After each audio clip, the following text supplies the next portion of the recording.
All right, might be kind of noisy right now because I'm right by a highway, but I want to make a quick video because I couldn't find any research when I was trying to figure out what size tires I wanted for my 2020 JL Willys.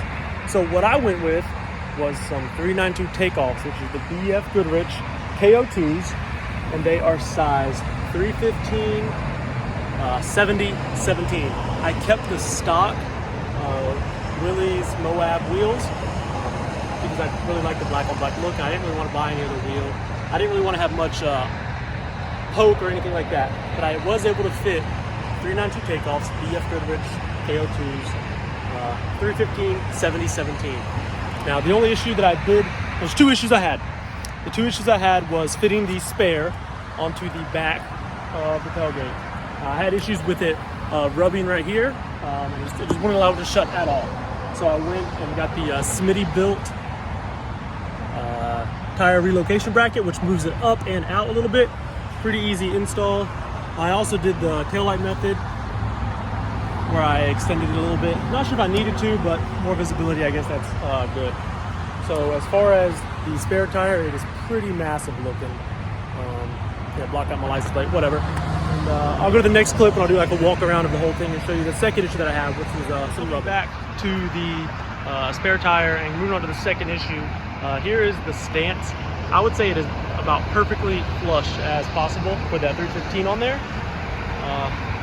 But like I said, the second issue was I had some rubbing on the inner control arm, which if you peek right here, you can still see the mark where it was rubbing.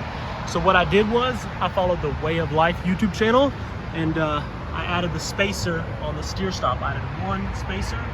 I can't remember, I think it was a 10 millimeter spacer on each steer stop, which allows the wheel to stop turning all the way so it will not rub. I haven't noticed any driving issues with it. I can still turn into tight parking spots. I can still drives normal. As far as gas mileage, I noticed maybe a 1 mile per hour decrease. I think I drove highway yesterday for about 2 hours and I was getting about 19 to 20 miles per gallon, and I've done some city driving today and it dropped to about 18.9 is the average. Nothing too crazy. Miles per hour, they seem to be off, or speedometer seems to be off about 4 miles per hour.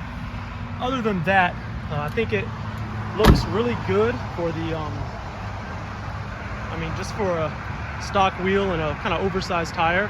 I really feel like this is how they should come stock. So hopefully Jeep take notes, maybe without a lift kit.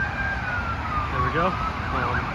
But yeah, no lift, stock Moab Willys wheels, and 392 takeoffs, BF Goodrich KO2s, 315, well, the 315 70 17. Yeah, sorry, I've said that enough. I should know what it is by now by heart. But anyways, here's like the final walk around of what this looks like. I'm super pleased with it. Like I said, no issues other than fitting the spare tire and that slight rub, which was fixed for less than 50 cents at your hardware store, and it took about 10 minutes. So yeah, there we go. I feel like I have to add this in there at the end. So obviously my Jeep is not something that I take off road and do any rock crawling with. It's my daily driver. I've got a baby, so I got a car seat in the back. It's my daily driver to work every day. So if you were looking to do this and you plan to take your Jeep off-road, you would definitely need a lift and some clearance. But this is, I think, a perfect daily driver. A couple upgrades that I want to do afterwards is probably do the tailgate reinforcement on the hinges. I didn't notice anything different with the steering, but I could always upgrade like a steering stabilizer or something like that. And I mean, of course, you could always just re-gear to probably get better gas mileage, better shift points, to really reach that 8th gear. Usually when I'm on the highway, I travel about 80 miles per hour. So usually I stay in 7th. But I kicked my speed down this last trip and was only going about 75.